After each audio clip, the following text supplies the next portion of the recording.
very often. I am really curious to see what's going to happen in this best of 3, but it should be a good one. Well, all right, Roddy, we're here in this first game of the best of 3 on Blue Shift. In the top right-hand side, coming all the way from Korea, it's SOS. Or as some call him, $O$.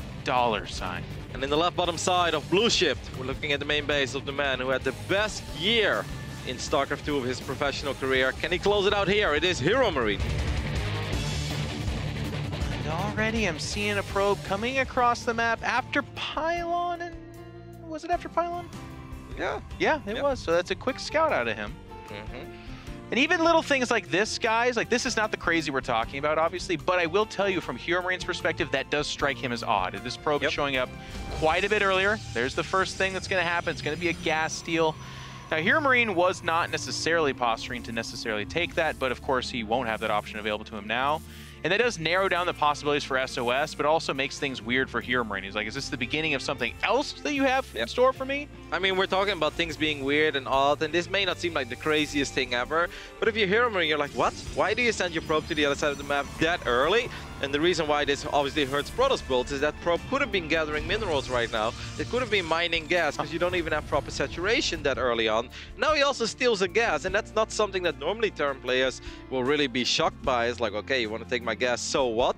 But when the stakes are this high, when the stage is this big, you're like, okay, like what is going to happen here? Is this going to be some really weird game where you're going to chrono boost units? Is something else being proxied? Now HeroMarine cannot make the Reaper because he probably feels he won't have enough gas for the rest of his build if he decides to do that. So he's going to open up with a Marine. So now I think it's very important that HeroMarine gets a bunker quickly, Jeff, because there is no ramp going into the natural here on Blue Shift. And the good thing about this is that HeroMarine did actually spend the resources to send his SCV across the map and scout, and he will see the Zealot coming out. Now, the Zealot in and of itself is not the biggest and scariest thing in the world, but like Roddy already pointed out, the Reaper would be what will eventually chase down something like a Zealot. But with just a Marine, a Zealot can become very powerful, so that bunker is going to be necessary, but also a little bit scary, Roddy, because a single Marine or two in a bunker, that's not going to hold off a Zealot either. It can run right past. So the weirdness starts early and often with SOS. There's going to be a nexus behind that, and we're going to wait and see what kind of tech choices he makes as the Zealot begins its attack. That SCV was in a really sweet spot. It's important that HeroMarine doesn't mess up the micro here, and he does not. Bunker will complete.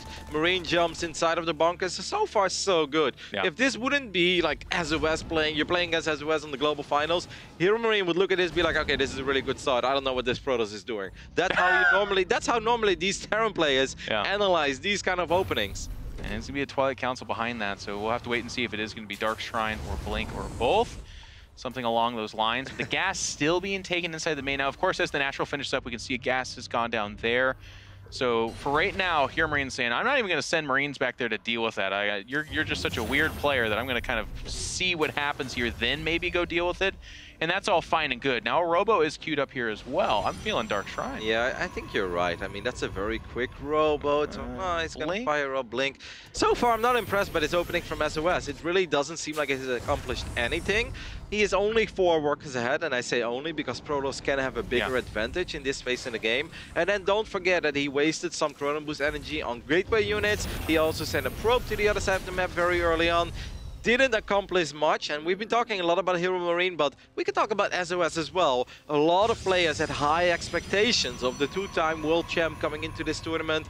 That first series that SOS had in this tournament against Sero, I mean, yeah, Sero is fantastic, Sero is amazing, and we can't stop talking about how good Sero is. Oh, this doesn't look like anything so far, Jim. No, this is actually just straight up bad. He's going to lose 3 out of the 4 units. His Stalker is getting low health. He's trying to kite here, but he's at risk of just straight up losing the Stalker. It's going to tuck its tail and back out of here. I think the Reaper can kill him, and the Reaper is a lot faster. Now, obviously, Stalkers can take out Reapers, but that Stalker goes down too. And I mean, this is more of SOS against Sero so far. This is an absolutely disastrous start for the Protoss player. It really is. And with that Robo coming out, we're going to see some observers. Blink Stalkers queued up behind this.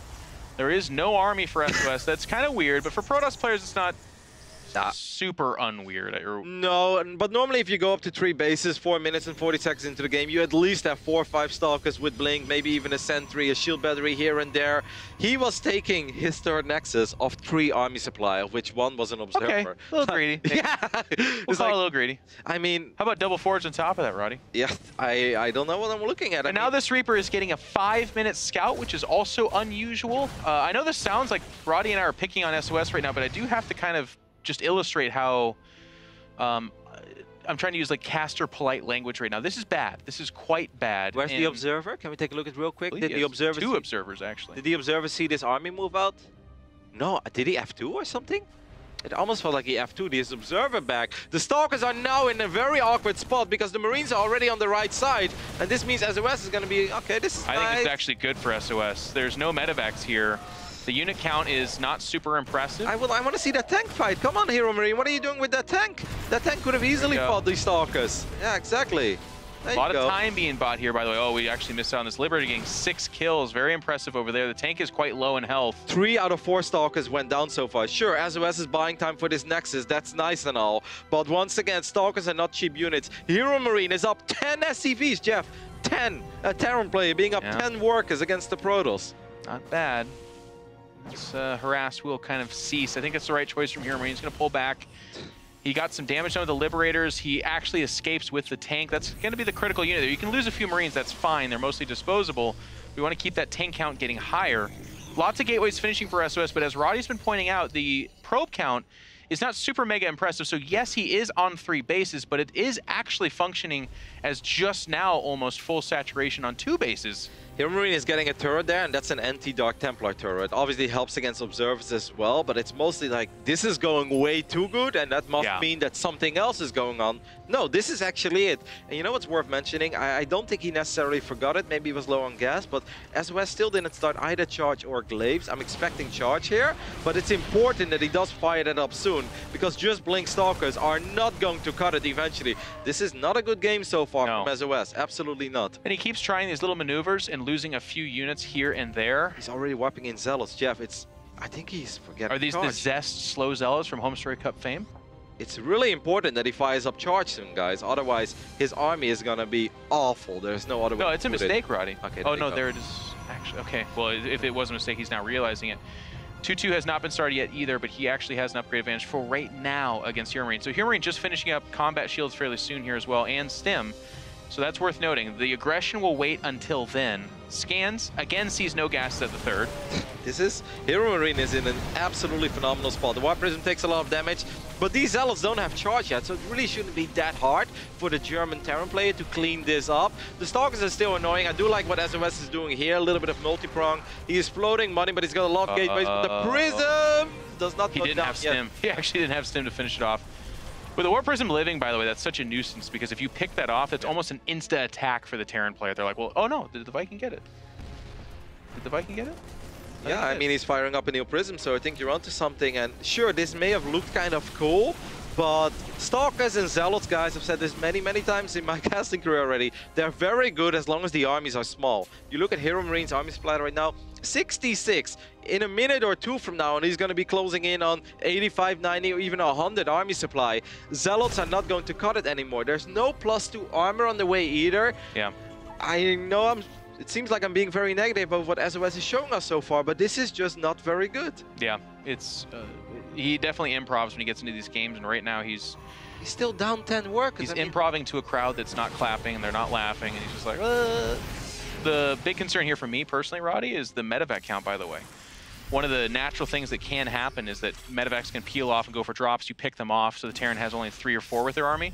Right now it's like 6. Yeah, exactly. It's 6, and there's more coming. And if you get up to that count, Zealot Stalker cannot actually compete with it. Oh, look at those 2 Widowmines as well. They're getting a couple of juicy hits off. I don't think the Zealot count is high enough at all. Maybe the multi-prong can get something done, but there are so many Marines and Marauders here. The tanks on the high ground are destroying these Stalkers. And sure, there is a massive warp in the main base, but SOS needs to start killing an insane amount of SCVs to make this worth it. No, he's down 30 some odd supply. The Zealots are getting to work, but a little bit haphazardly. Yes, 9 SCVs did die. That's not critical damage whatsoever. The War Prism's still just hanging out there. I think the Viking is hovering around here, but the Zealots get cleaned up essentially for free. Soccer count is not significant, so they show up to do some damage. It looks like they might get a depot for themselves, a couple of SCVs. But keep in mind, this is the other part of this. These Warpins are the Warpins that are not at home, so having just lost his army, SOS is sitting at 40 army supply. He's getting doubled in that regard. Armor is just, it's actually approaching being finished up, so he should be on 2-2 by the time we get to the big fight, and now sloppily losing the War Prism. I mean, 17 SCVs going down, that seems like a very big deal. I really don't think it is. HeroMarine still in there, triple orbital, only 11 workers behind, almost doubling the army, and SOS is not transitioning yet, guys. It's still gonna be Zealots and Stalkers. Sure, there is an Immortal, but an Immortal only has 2 gases. Yeah, Kevin. An Immortal doesn't change much. Oh, 3. Okay, sorry. He needs a Robo-Bay, or Templar Archives, but I don't think you can ever afford Storm here. SOS is in an insane amount of trouble. This is not looking good at all for the 2-time world champ. He's setting up an army to try and get a flank on this, but with it being a Bioforce, the flank doesn't actually matter as much. There's the Terran unit's going to try and kite backwards. This is about as good of a fight as you can ask for from SOS, and he is going to be able to push this back. But my concern here is that that was his trap card, right? Like, the flank was as good as it gets for him. There is no other follow-up to this. Unload. HeroMarine playing with fire. Well, he's going to unload, and he actually could turn this around. He's just lacking the confidence, I suppose. I mean, sure, there is +2 armor right now that makes these gateway units a little bit stronger. This was indeed as good as it's ever going to get for SOS. And I think that HeroMarine maybe got a little overeager there. All of his forces were not at the same place, because if they were, 0 chance for that Protoss army. Scan's looking for that 4th base. It's going to actually be up there in the 12 o'clock area, and is mostly saturated. So SOS still playing the tune of, he's approaching 3-3 upgraded gateway units, Zealots and Stalkers. That's it. There is no Templar Archives, there is no Robo Bay, there's no Stargate, of course. He's not taking additional gases, so this is going to be what he's going to do to try to close out the game as soon as possible. Liberator is going to spot this War Prism here. That is an awesome heads-up call for HeroMarine, so he can get a couple of units in position to potentially deal with this. Oh, +3 attack. That's kind of weird. That's a gimme here. Yeah, this army is going to get slaughtered for HeroMarine. HeroMarine, I mean, forward. A couple more moves like that. Yes, HeroMarine's still up in supply, and he's just trailing in 10 workers, but if he loses 3, 4, 5 medevacs and his Bioforce starts to get pretty lackluster, he hasn't started 3 armor either. Actually, he hasn't started 2 armor. He's about to be behind a good 3 upgrades or so if this continues this way. Yeah, he's starting +2 armor right now. That's indeed a little bit sloppy, but Widow Mines and Ghost are still going to absolutely slaughter Gateway. I agree. It's just that he's doing everything he can to give SOS that opportunity. No, you're right, you're right. A minute or 2 ago, I thought this game was pretty much over. Now I feel that SOS had a couple of favorable trades, but I still don't love it for SOS at all. He's going up to 5 bases, still making Zealots and Stalkers. Now, you know, I'm a fan of this playstyle, but I also know that eventually you need something else. You look at the supply of HeroMarine, he is close to maxing out. I don't think you can defeat a maxed out Terran player with just Zealots and Stalkers. No, what I want to see from SOS is the counterattack, obviously, and then like a Dark Shrine, Temple Archive, something behind that. Disruptors, I think, are always or Disruptors, but if you can pick off all the command centers, and all of a sudden a couple of Dark Templar can actually win you the game. He's going to go for the fight, though, against his Bioforce. He blinks forward on top of the tanks. It is only just the 2 tanks, but the Bioforce on the right side is evaporating the Zealots, and that is going to... Oh, the Widow Mine stealing a heavy right hand to the majority of that force, and there is the reason why Kevin was a little bit concerned for SOS. He loses a lot there. All I can say is that I talk from experience, you know. I've had fights like this, guys. Not once or twice, but a million times. You need a Robo Bay. Storm is obviously awesome, but since Ghosts are already out, Disruptors are actually pretty damn cheap units, and they can really turn games upside down. But if a Terran player is at 180 supply, Zealots and Stalkers are not going to cut it. Even if you are 2 upgrades ahead, it doesn't matter. EMP, Widow Mines, and Zealots will disappear. And you can see SOS now shifting over to that kind of counterattack mentality, saying every time you leave, I'm going to attack you. And that's not a bad idea, honestly. That's what I wish he would have done with the major army that he just lost, because HeroMarine is only on 3 bases. He's not making a 4th command center. So if you get a mid-map and you start attacking back there, it's still dicey, obviously, but maybe you can get him to make a weird choice. No, I think you're spot on. If SOS keeps counterattacking, then maybe the 5 bases can really come into play. But if he's going to fight his army, he's going to need some miraculous dodges on those mine hits. And he's going to try to fight into not only the mines, but also these Liberators are set up here. The Terran Force bot is just stimming forward, and that's going to be it. SOS is going to jump in there. His own force field's kind of working against him. The Zealot's not really finding the pathing they want. There is one Immortal added into this fight, but the army supplies actually going a little bit in favor of SOS. Maybe the top of this ramp was the good call here. Upgrades okay. Medevac's still hanging around. Now the SCVs kind of pull forward. Not many Zealots left, though. SOS needs a few more Zealots. He still has a little bit of money in the bank. 25 SCVs went down during all of this. There is a counterattack as well. HeroMarine needs to do more than he's done so far, because now he's suddenly very low on the SCV count. SOS is going to scrap this out. It's close, but that fight was just too close, and the economic damage behind it. The Stalker's playing forward, and that was a horrific choice. I'm not sure why he did just that. He loses all the Stalkers essentially for free. The Liberator still stands, and these Medevacs are over the top. We are in for a knife fight here. The Bioforce is going to make its way over here to this more healthy bases. I mean, the Medevacs are quite low on HP as well. That's off the reinforcement. I love that blink by SOS. He's going to pick up that Liberator. A couple of probes did go down. Can he push back these bio units? Because if SOS does that, then obviously HeroMarine is going to be in trouble. And with that warp and the Zealots joining in on top of this, Medevac's low health. There's still Stalkers here. SOS is now up in supply, still trailing an army, but that's all that there is here. Wow. And now HeroMarine is trying to recover back at home. He's down in workers, but keep in mind, again, he doesn't have an additional base, so you don't need actually 66 SCVs. But Roddy, I am horrified because HeroMarine had this game absolutely in the bag, and it was those counterattacks, but it was a light counterattack. It was like 5 Zealots, and that's all it took to possibly put this game squarely in SOS's favor. What a sick fight on top of that ramp. The Stalkers being in a perfect concave, just having the reinforcements coming in over and over again. HeroMarine brought SCVs as well, which I thought was a little bit confusing. I don't think that was necessary, and I really don't think they added that much either, but damn, that was a hold in the end. And sure, SOS is still down a little bit in army supply, but he's got those extra bases, and Zealots and Stalkers do shine once the armies get a lot smaller. And, well, HeroMarine's army is an insane amount smaller right now. And now all of a sudden those 5 bases become a super big, oh my gosh, both ghosts get called. Okay, just one of them pays for it, but they do get called out there. Wow. SOS is relentless with this, and it's that fearlessness too, by the way, Roddy. Like, some of these blinks have obviously been pretty terrible, but because he's just so rich, he's got so many bases, a lot of those trades, while they were not favorable to him, they've kind of whittled HeroMarine down and put him in this position where one counterattack and all of a sudden SOS can win this game. What a bizarre game by SOS. I don't think it was pretty, and it definitely wasn't convincing, but he did take all the bases, and yeah, like you said, he was sort of holding, even though he eventually lost the fight. He did so much on the other side of the map as well. He picked off a few Zealots, and now SOS is moving in for the kill. He finds a couple of these Marines as well. You got to be so careful, HeroMarine, because HeroMarine needs to cherish every single Marine he has. The army of HeroMarine just does not look nearly as impressive. That Liberator is up towards the front. He's going to join his friend in death. The Marines pull back, trying to do what they can. These force fields are getting kind of weird for me to call out because they're just so strange, but the Zealot's going to jump forward here, and they're going to go on top of this, but it's the Stalker count that's going to prove to be fatal here as they pick off a lot of those Marines. Now, some Marines are trying to reinforce, but there's actually a force over there as well. SOS is going to claim this first game, and I'll tell you what, it got ugly, it got weird, but SOS, that's where he shines, man. You want to get ugly, you want to get weird. He's the guy that's comfortable there. And I was waiting to call out HeroMarine is the winner of this first game, but gosh, that counterattack. Explain this game. You can't. And look, here's the thing too, by the way. I want people to know this. Mistakes were made. It's not, like, Roddy and I are not wrong on this. My explanation is, I love that in StarCraft. That's the beauty of this. These guys are playing for so much. There's so much pressure on them. The loser of this is out. You're done. And it's the last major significant tournament of the year. So they're fighting desperation here. And SOS in particular, like Artosa said, he's one of the favorites to win this tournament, or at least plays very highly. He could have lost here, and that could have been 0-1 in a best-of-3 for elimination.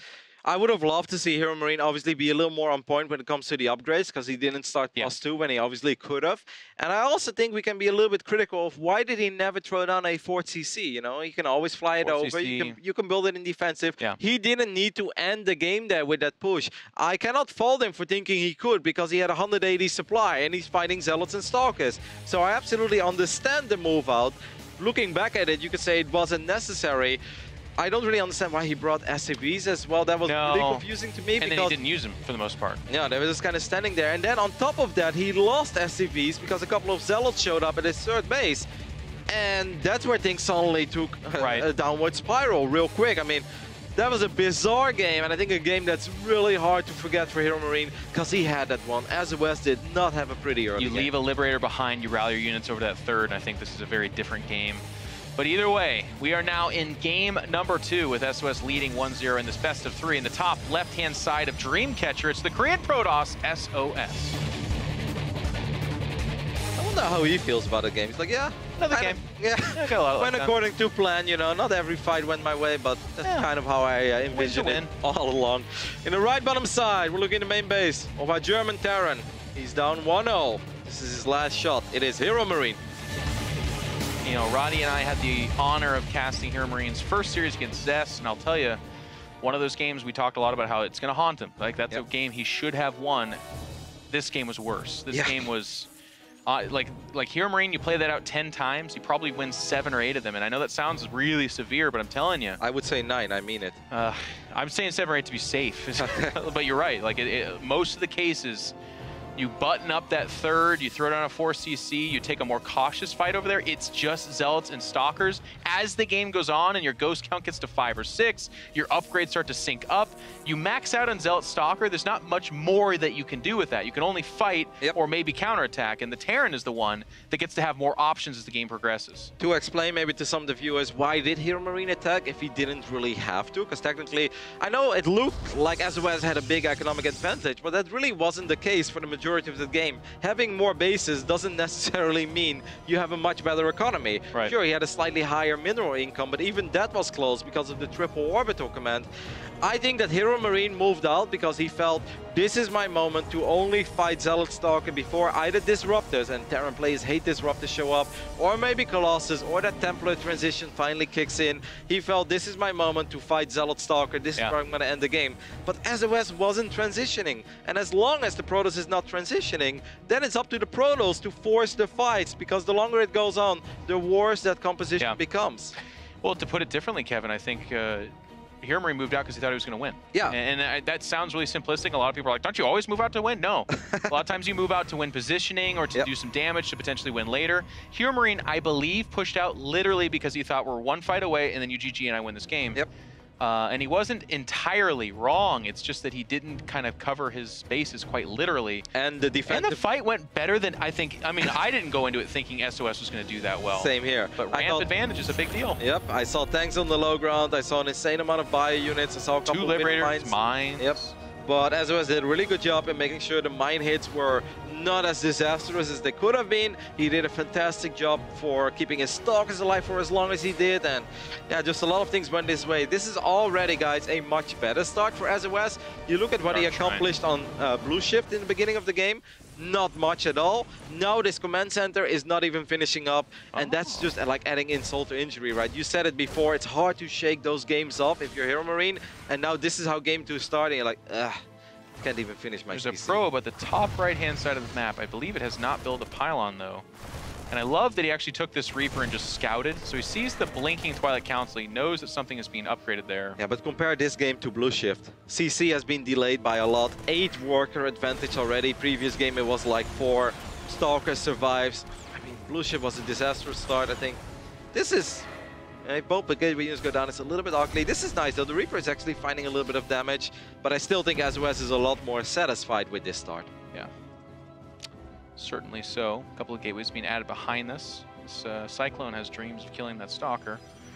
Unless it stops, it will not happen. And it will stop with some friends. So the Cyclone is going to sloppily die mid-map for nothing. And the good start for sOs continues to be good. I think he might just take the gold. Yeah, I think you're If he wants to play Zealot Stalker again, which... oh, he's sending out this probe. I mean... Caster Curse is real. Like, that makes logical sense, and I agree with you. And then he's like, no, of course not. Might just be his 4th and his 5th base, though. I mean, if he played that style on Blue Shift... You know what's good to know is that when you commentate SOS, he doesn't know either, is the best part. We're like, I think he's going to take the gold there. And he's like, I don't know if I'm going to take the gold there. Yeah, I am. I mean, I can't blame him, right? If you want to build Zealots and Stalkers, you don't want to mind gas. Yeah. might as well take the gold ones. The power of this style is that it's very hard for Terran to punish bases with only 2 meta effects, because Protoss feels a little bit like Zerg when they play this style. It's very swarmy, just an explosion of gateway units, a lot of Zealots being wiped in left, right, and center. The upgrades are in favor of Protoss because of Chrono Boost. So yeah, it makes sense. This is very nice because the Stalkers are way out of position. He is doing the same thing, by the way. And this is funny because this is what Zest did. Yeah. So poor HeroMarine, because he goes to that Zest match and his comments afterward were like, I didn't think he would do that. He's going to the SOS match where everyone's like, I don't know what SOS is doing. SOS is like, I'm going to do what Zest did. We're all doing the same thing, apparently. And here's why this is so hard for them, by the way, for our audience. This style commands the Terran to basically, because Terran feels this pressure to be out on the map, being busy, being aggressive. This style counters that. If you're out on the map, you're being aggressive, unless you get lucky, you're probably losing medevacs. You're probably killing insignificant probes against the 4 or 5 Nexus with a bunch of no Gatsby in mind. It's a very combative style to ask the Terran to turtle to 3 or 4 bases, muscle up to 3-3, then move out. No, you're spot on. It goes against the nature of most Terran players, right? They want to be out on the map. They want to start trading, look for openings. Against this style, it's like Protoss is the Terran in the matchup. Protoss is looking for the openings, trying to get some economic advantage. And as a Terran player, can you go for a 2-base all-in? Sure, if you make a bunch of bio units, and it seems like HeroMarine is doing this, by the way. It's just pure Widow Mine and pure bio units, but it's so tough to make that call, right? This is BlizzCon. This is your tournament live on the line. And it's scary. You throw down a Dark Shrine, you counterattack onto 2 bases. You don't have ghosts, you don't have scans after that, and you can actually just lose the game, especially with the gold base out there, by the way. Because with that commands is, where do you go? Do you go up towards the natural main? I think that's where you do have to go. Exactly. I think that was a mistake, by the way, in the game that HeroMarine had against Zest, even though that was a slightly different game up to this point. The idea was the same. But you remember when HeroMarine kind of won a fight, but then he went towards the gold? I think that was a mistake, because then he gave Zest more time to still warp in from 3 bases rather than the 2 bases that HeroMarine has, of course, right? So I think if you go for a 2-base build like this, you go for the kill. I love that SOS picks up the missile turret, because you mentioned DTs. Oh, yeah. It's something that HeroMarine has to be very concerned about. He actually hasn't added at all. He's not even thinking about it. Liberator's going to mostly come back, and then here's that push. It's going to go right down the middle of the map, and this is the army that's supposed to end this game, and I don't see it, Roddy. No, he needs more. He needs more firepower. Definitely needs more Marines. Like, having a couple of Marauders in the front is very nice, because they can tank a tiny bit. You have a couple mines, but you need a bigger bio ball. Yep. And it's hard watching this, too, because this becomes... You know what's interesting? SOS didn't start 2-2 upgrades yet. Sure. It feels like he's expecting HeroMarine to go for the 2-base. Who's waiting? Yeah, and he's like, you know what? I just want to get as many units out as possible. The mine count is starting to look pretty good here for HeroMarine, but if HeroMarine would know that 2-2 upgrades are not even on the way. I mean, this is such an awkward game, right? Oh, this is going to hurt. And immediately the counterattacks, you're just not going to mine from the main, and I think with him mid-map, he actually just drags the SCVs away. Oh, he's actually going to come home, too. And there is the 2-2 queued up and a 4th Nexus, and it gets to this certain point where basically double gold. SOS says, yeah, I mean, if you're literally not going to come out off this 2-base all-in for that long, I will actually just take another base. Double gold. I mean, HeroMarine needs to take out this would be a big deal. Yep, he needs to take out this prism. The mines, that's a lot of mines here. Doubled all the Zealots. That's a lot of Zealots disappearing. I think this was really damn good start for HeroMarine. I am really shocked that SOS is trying to force this issue. He's going to lose all those Zealots. The Stalkers are just A-moving here, so they're shooting ineffectively into units that are getting healed. That's massive, though. Zealots up in the main off the F2 actually stop fighting here, or they're trying to avoid these Liberators. Yep. I'll tell you what, I did not like this for HeroMarine, and I still think he's behind, just positionally, but that was pretty bad for SOS, I want to say. Look at SOS, he's so hyper-aggressive. I mean, he's mining up that gold, he's setting up another gold base. I think the Prism got shut down, though. Did it? What happened? Yeah, it had to have, because it's dead now. Yep. All right, so this is it. HeroMarine doesn't have to worry about a Prism in the next minute of this game or so. He has a bigger army. He needs to get all of his units in the same place. Does he have the Widow Mine count, though? Only 3 mines at the moment. I mean, he has 30 Marines, so that looks good. He's getting shadowed by these observers the whole time. I mean, the Widow Mines are going to try to go down here. The Liberators are actually quite low in health. Zealot's giving chase here. He's going to back up. And that was massive for SOS. He just picked off all 3 Widow Mines. Finally, he does kill that Observer. Immortal out by itself, but this army is actually pretty big for SOS and getting very simple. He's going to just fight inside the Liberator range here. He jumps on top of it. Stalkers blink forward. They're going to try to target down this Liberators. They do exactly that. And the Bioforce is getting whittled down, even if he somehow wins this fight. I don't know that he has the staying power to keep going. No, he doesn't. HeroMarine taps out. SOS is going to 2-0 the young German player in advance to that decider match to be played a little bit later. Roddy, it got weird. SOS came in with a game plan, though, and it sealed the fate of HeroMarine here. It felt reckless, and it was definitely hyper-aggressive, but in the end, SOS gets the job done. I think that game 1 was a miraculous victory. I still don't really understand how he did it. Game 2 made a little more sense to me because Dreamcatcher is good for that kind of playstyle with the gold bases as well. And yeah, reckless, but he got the job done.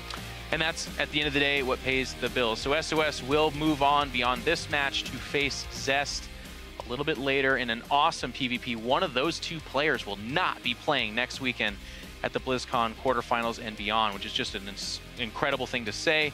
But yeah, it got sloppy, got weird, but he was able to seal that win. And the funniest thing for me is that he came into this with like a kind of meta thing. Like, it's a little bit weird, and he gave his signature hyper-aggression, but beyond that, it didn't get that SOS-y. Just a rough series for HeroMarine there. I think especially that first game that absolutely broke him, right? Like, you play a good game, you feel like you're in control. He was scanning bases left and right, and like you said, he moved out to win, and you can't blame him for it. I think everyone that follows a lot of TvP felt the same way, and for them to suddenly end up losing that game, that is so hard to mentally bounce back. Either way, we enjoyed it. Hopefully you guys did too. Let's see what Kalaris and the boys on the couch think about this best of 3. That's right, thank you very much. And SOS is able to advance on to the decider match later on in this group. I'm joined once again by Todd, Mr. Tasteless, and Maynard. And guys, I think that, you know, overall looking at that series, yeah, there were some mishaps here and there. A bit of a brutal series, I think, for HeroMarine, considering the start to the actual game number 1. Yeah, honestly, in game number 1, I was looking at the supply, and he wasn't doing too bad. He was ahead for like most of the game. He just didn't take the right fights, and it feels like there was a lot of potential for a victory here for him. So kind of sad that he went the way it did. Yeah, it's kind of crazy because game 1 he was looking so strong, right? And he kind of had the right idea, but the execution just wasn't there. Yeah. And I think that is by far the most impactful thing that really happened in that whole series, because I think that's what then led him down the path where there was ended up dying. There was a bit of sloppiness from both players. Obviously, SOS started game 1 off with like some very questionable maneuvers. But it seems like the style that he managed to get into eventually, that really heavy mass gateway style, that Zest actually, you know, HeroMarine said that he was surprised by Zest's, you know, style, and that was exactly that. There's like tons of gateways, no disruptors, no storm, no colossi, just so many charge lots and stalkers and sentries. It just overwhelms. Yeah. And it just really seemed like HeroMarine is just uncomfortable playing against that style. And, you know, speaking of uncomfortable, I think it's going to be a little bit uncomfortable going back and watching that second game, I suppose, for HeroMarine, considering those gold base up towards the top right-hand side, gold base second take. It can be a bit of a nightmare when kind of playing in that situation, Maynard. Yeah, and he was pinned in so heavily into his natural as well. There just really wasn't any breathing room to get out there and try and do any economic to SOS, any economic damage rather to SOS. So he just, that much mineral income, you're never going to be able to stop, you know, just warping in Zealots, which is basically all he needed to do in the end there from the mid-game onwards. Yep, absolutely. Nick, looking at that overall though, tough for HeroMarine, but good for SOS being able to kind of get that under his belt, move on to the next match. And I mean, let's not count him out. Okay, he's done this twice before. That's insane. So quietly, he's going to be moving forward, you know, through the tournament. Let's see how far he can actually go, because we've had enough times here at the World Finals where people are not necessarily thinking about SOS first and foremost, but he takes the whole thing anyways. I think he's going to need to shape up, though, if he's going to have any chance at winning this actual tournament. Like, sure, he might make it to the round of 8, but if he's playing like that in, you know, the group stage games, he's going to need to do better than that to beat some of the big games. That's right, yeah. We can talk about that in a moment, of course. We're ready to head over to the interview with Zest, who is moving on. Sorry, not Zest, even SOS. He got me confused for a second there. Blame me. Thank you very much, James. And I'm here with SOS. Congratulations, what a weird series. I want to talk about this game 1, what happened here. 축하드립니다, 우선. 근데 좀 약간 이상한 경기들이 나는데 1세트 때 대체 어떤 일이 있었던 건가요? 우선 1세트 하는데 좀 여기가 춥다 보니까 너무 신경 쓰여서 하다 보니까 실수가 너무 많았는데 그래도 상대 선수도 실수 다행히 많이 해줘서 이길 수 있었던 것 같아요. So for game 1, I made a lot of mistakes. And actually, it's really cold in the studio. But hopefully, the opponent made a lot of mistakes too, and that's why I could win. And after such a game, how can you pull yourself together to focus again for game 2?